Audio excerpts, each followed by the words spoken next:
3री शताब्दी की बात है ये। राजा युद्ध का उन्मादी था, उसको लड़ाइयाँ करवानी थी, हिंसा चाहिए थी, रक्तपात चाहिए था ताकि उसका अपना साम्राज्य बड़ा हो सके।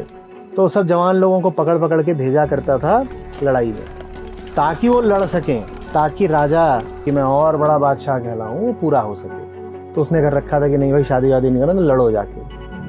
प्रेम के समर्थक थे संत वैलेंटाइन, तो उन्होंने धीरे धीरे चुपके चुपके जोड़ों के विवाह कराने शुरू कर दिए। और जो विवाह कर लें वो फिर लड़ाई वगैरह पे बहुत ध्यान न दें। इन्हें गिरफ्तार करके डाल दिया गया कारागार में। वहां पर कहते हैं कि जो जेलर था, जो इनका मुकदमा सुनने वाला था, उसकी एक बेटी थी और बेटी अंधी थी।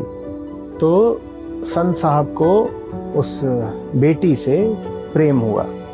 कहानी बताती है कि उन्होंने उस बेटी की आंखें ठीक कर दी और बेटी को पत्र लिखा अपने प्रेम की अभिव्यक्ति करते हुए।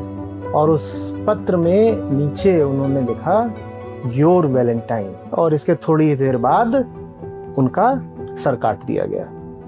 लेकिन आगे कहानी कहती है कि उस लड़की की उन्होंने आंखें ठीक कर दी, उसका नतीजा ये हुआ कि न सिर्फ वो लड़की बल्कि उसके पिता समेत उसके घर के 40-50 लोग सब ईसाई हो गए। इस कहानी में जो मूल बात है वो क्या देख पा रहे हो? लड़की की आंखों का ठीक हो जाना, उसके पूरे कुनबे का धार्मिक हो जाना, और संत साहब का सर कलम कर दिया जाना। इसका मतलब ये है कि उसको दुनिया समझ में नहीं आ रही थी, और ये तो धार्मिक आदमी है। इनकी संगति ने उस लड़की को दुनिया को देखने की दृष्टि दे दी। ये उनका प्रेम था। और अपने प्रति उन्होंने क्या किया, उसको दृष्टि देने के लिए उनका अगर अपना गला कट रहा तो उन्होंने कटने दिया।